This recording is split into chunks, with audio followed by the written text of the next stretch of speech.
The chamber shook as if the planet itself held its breath. Stone ribs vibrating with a deep hum that did not come from any engine, but from the tension between realities themselves. And the statues that lined the walls seemed to lean forward as if listening. As if eager, their carved eyes wide with anticipation. The veil between warp and world was thinning, not torn open in wildness, but measured, precise, controlled, as though someone was guiding a blade through silk with infinite care. Adepts in red robes moved with haste that masqueraded as ritual, their servo limbs clattering against consoles buried in dust and incense. Their mechadendrites plugging into ports that had not tasted current since the heresy. Seals long untouched, hissed open, glyphs forbidden and forgotten, flared alive across cracked screens, their shapes shifting in ways that hurt the eyes. Each symbol a memory of a language the Imperium had sworn never to speak again. Smoke thickened the air, incense poured heavy from censers, curling into patterns that seemed to form symbols of their own. Letters no one dared name aloud. And yet the adepts bowed to them as though they were scripture. The choir felt it before the first command was given. Pressure thickened the air, pressing against skin as if the very atmosphere had turned to liquid, ozone burning sharp in every nostril, stinging eyes until tears came unbidden, the taste of metal and fire coating tongues. Lumen strips along the ceiling flickered and strobed, each flash matching the rhythm of a heartbeat. And though no two hearts beat alike, somehow the strobes made them feel as though every chest in the chamber thumped in unison, synchronized to the pulse of a machine god stirring. Kalen's mind staggered under the weight of it. Memories dissolved without his consent, fragments pulled from him not by needles this time, but by pressure itself. He felt the rain of Gamma-7, sharp against plast steel roofs, dissolve into static. He heard the whisper of his mother's voice, a lullaby carried through the grinding of factory wheels, fade into silence. Even the taste of rust that had haunted his tongue since childhood bled out of him, swallowed by a current that turned all memory into fuel. The veil stretched taut, reality itself groaning like leather pulled against nails. He felt it in his teeth, in the roots of his nails, in the marrow of his bones. Adepts chanted in binary monotone, their voices spliced with vox static, syllables clipped, efficient, void of mercy. And over their mutters came the rise of the choir.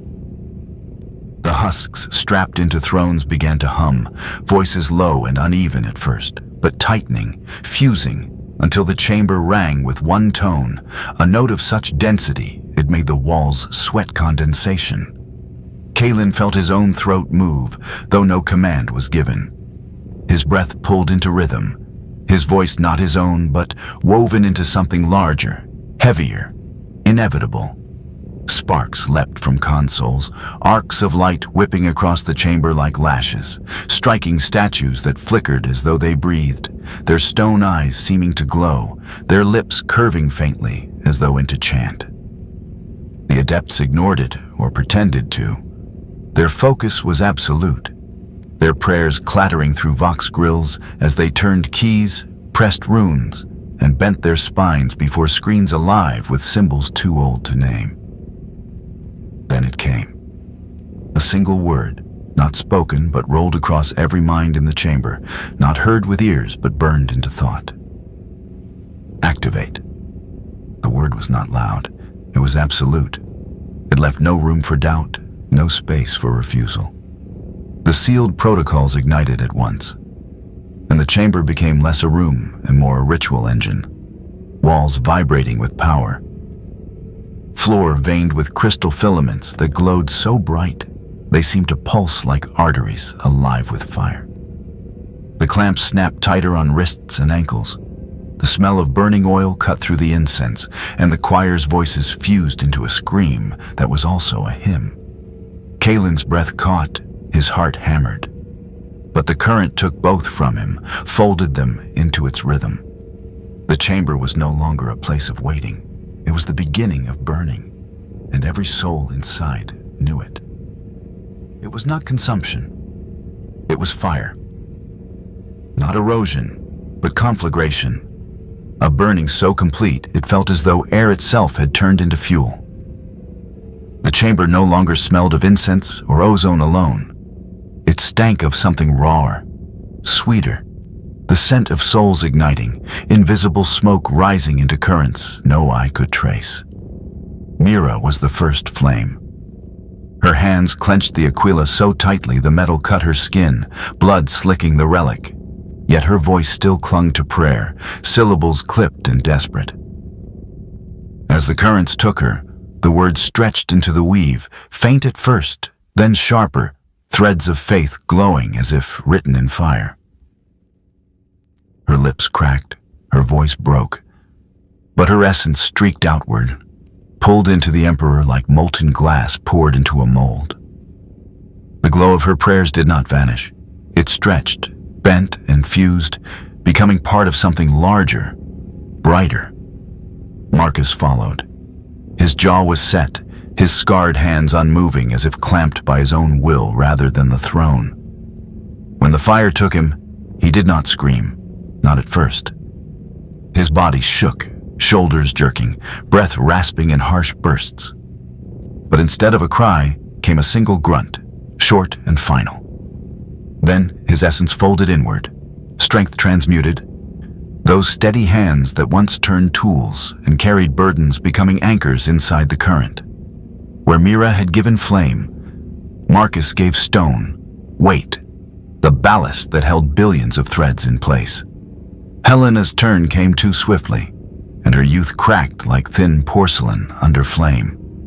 Her scream was sharp, high, and fleeting, but it did not fade into silence. The choir caught it, bent it, and made it into resonance. Her fear transmuted into clarity, a trembling note drawn upward into brilliance. What had been fragile became luminous, her thread weaving steady against the tide.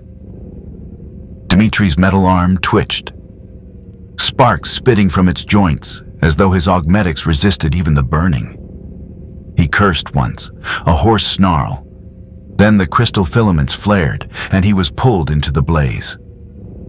The machine screamed with him, metal and flesh alike dissolving into the same molten current, jagged edges smoothed into sharp brilliance that lanced through the choir like lightning. Yarn was next, the boy whose lips had only shaped silent prayers. His scream finally came, voiceless in the chamber but resounding in the weave. His essence quivered, thin and small, yet its trembling rippled outward, reminding every thread of the fear that defined humanity. His youth was swallowed, yet not erased. It was carried, amplified, a reminder that the galaxy's survival rested not only on strength, but on vulnerability, transformed into persistence. Senna's flame came last.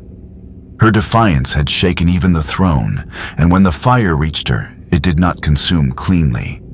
Her body thrashed, her curses spat through clenched teeth, her eyes blazing fury. For a moment, the weave itself faltered, numbers spiked, tones wavered, but then the fire surged harder, swallowing her defiance and transmuting it.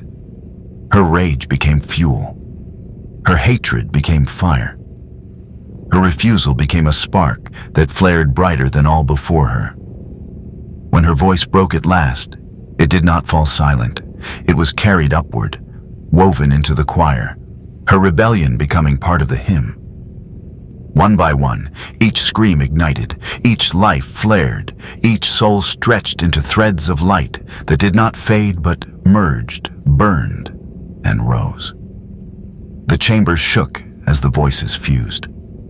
The sound was no longer many voices, no longer cries of pain or fragments of prayer, but one sound, unified, colossal, filling the dome like a forge roaring at full flame. Burn, merge, rise.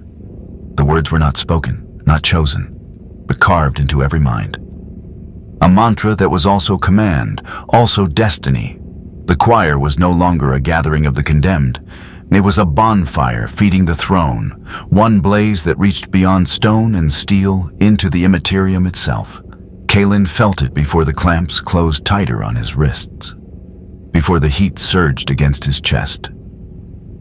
The fire rushed toward him, tendrils licking across the weave, a tide hungry for one more spark. He felt it crawl into his breath, sear into his memories, press into his skull like a hand preparing to break him open. He was next. He was to be unmade. The flames did not end him. They lifted him. Kalen felt the fire surge inward, not like the slow erosion of self he had once feared, but like a tide that bore him upward, stripping away weight rather than pressing it down. His memories scattered, flaring one by one into brilliance. The smell of corpse starch paste, bland and chalky, twisted into a silver note that wove itself into the current. The hum of grinding wheels, the rhythm of the factory line, pounded into the choir's pulse until it became a heartbeat for the galaxy. The girl's fleeting smile, only 3 weeks of warmth in a life of gray, unfurled into radiance that suffused the weave like dawn breaking across a dead world. Each fragment melted, not lost, but transfigured, translated from mortal detail into immortal resonance. He realized then that nothing was wasted. Nothing was erased. Every scrap of life, no matter how trivial, was fuel for radiance.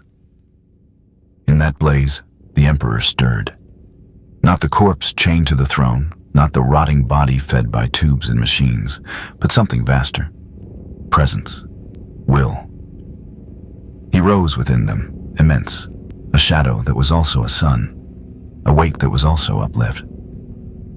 His grief stretched across millennia, every death remembered, every scream carved into his essence. But within that grief burned endurance, a refusal to break even as his flesh decayed.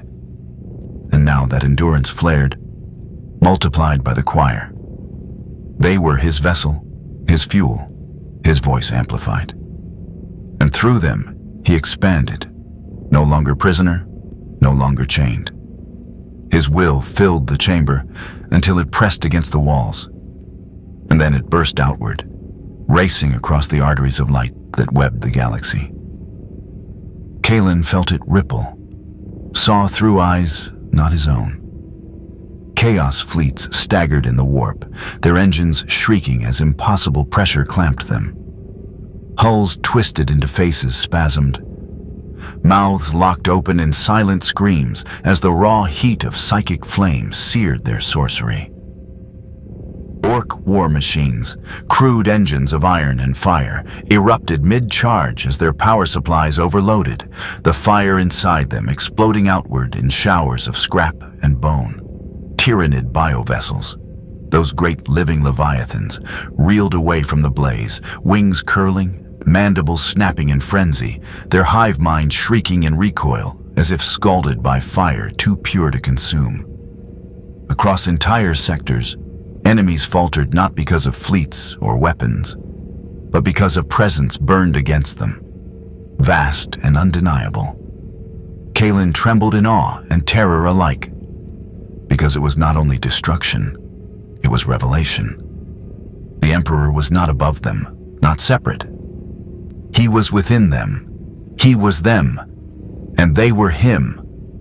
The words rolled through the choir's collective mind, not spoken, not written, but undeniable, carved into the marrow of their being.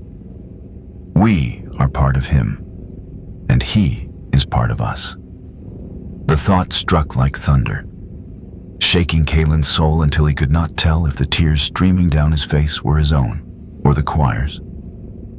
For the first time in 10,000 years, the Astronomican blazed not as a furnace of souls consumed daily, but as a light burning on will alone. The fire no longer ate them. It carried them. The light shone steady, brighter than ever. Yet no new voices were dragged screaming into the thrones, no fresh blood was demanded to fuel its glow.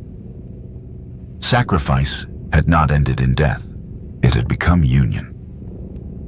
Kalen felt himself dissolve, not into void, but into purpose. His breath was no longer his own, but part of the wind that carried ships across stars. His memories no longer belonged to him alone, but had been stitched into the Emperor's endless tapestry. He was not erased. He was amplified. And still the fire burned, not fading, not faltering. The Golden Throne shuddered, its vast machinery groaning, systems sputtering, glyphs flaring and dying in desperate succession. Warnings shrieked across consoles, adepts scrambled, incense smoke thickened as though rituals could hold back collapse. But Kalen saw the truth. The throne might fail, the machine might break, yet the light would not falter. For the first time in millennia, the Astronomican no longer needed the 1,000 souls a day. It burned on unity, on will, on apotheosis. The Emperor rose, and through them all, humanity rose with him. Silence. For the first time in 10,000 years, the throne's machinery lay still. No groan of gears, no hiss of tubes, no shriek of circuits pushed to breaking. The chamber was quiet, yet the light burned brighter than ever. It was not the pale lumen strips that lit the air, nor the glow of consoles sparking with warnings, but something deeper, vaster. The Astronomican blazing steady, powered not by corpses consumed, but by will unbroken. The preparation chambers fell dark one by one, lumen strips dimming, clamps unlocking from husks that no longer breathed. Their bodies sagged, their skin pale, their eyes shut at last. But their essence did not vanish. Kalen felt them within the weave, bright as threads of fire stitched into an eternal tapestry. Mira's clarity, Marcus's strength, Helena's soft glow, Dimitri's jagged edge, Yarn's fragile tremor, Senna's defiant spark. They sang, not as individuals, but as chords within the hymn, harmonies carried into infinity. The chamber stank of oil and incense, but beneath it hummed something alive, steady, a resonance greater than any machine could contain. Across the Imperium, navigators opened their eyes to brilliance. For generations they had felt the beacon as a wavering flame, flickering, ragged at the edges, sometimes dimming until panic spread like wildfire. But now it blazed like a sun steady in the warp, pure and unwavering. Their third eyes wept blood, not from strain but from awe, as the light flooded their sight, more stable than any chart, more powerful than any projection. Rumors spread faster than ships could travel. Cathedral bells rung in hive spires, Vox transmissions shouted in disbelief. Commanders kneeling mid-bridge as their navigators cried of miracle. No new death had fueled this blaze. No daily sacrifice bled into the throne. Something had changed at the heart of Terra, and the galaxy felt it ripple outward. Far from Terra, the fragile innovation that had flickered in forgotten sectors now held steady.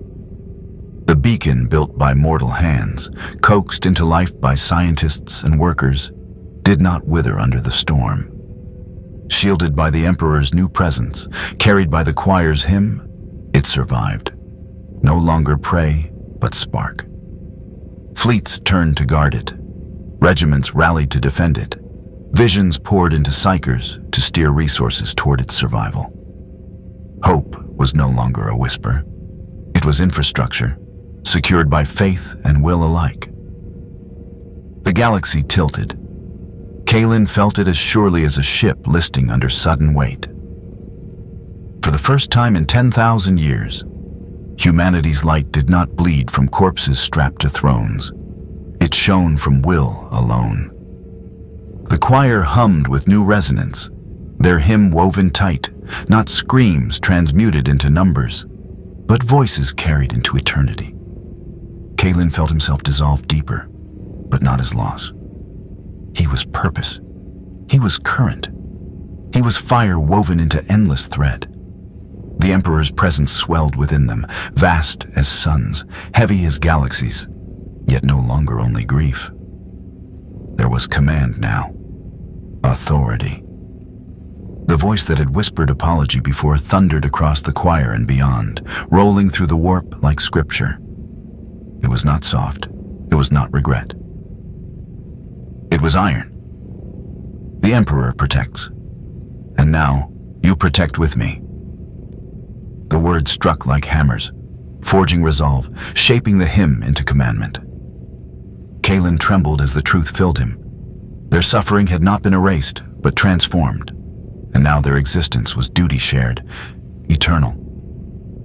The galaxy, bleeding still, did not heal overnight. Orcs still raged, Tyranids still fed, chaos still whispered, Necrons still stirred. The enemies did not vanish with miracle. The work remained, endless as ever. But the equation had changed. The Astronomican no longer demanded 1,000 deaths each dawn. Its blaze was steady, its song carried by will and unity. Its roots stretched into every soul who merged into the hymn. Humanity's light was no longer a dirge. It was a hymn of duty, a song that burned with purpose, not only survival. Kalen felt the weight settle, not a weight of despair, but of labor. The dawn had come, but dawn was not rest. It was the beginning of work. The Emperor's voice lingered as the chamber lay quiet, as clamps hung open, as consoles flickered and died. The throne was silent, but the galaxy hummed with fire. The dawn demands labor. And so it began.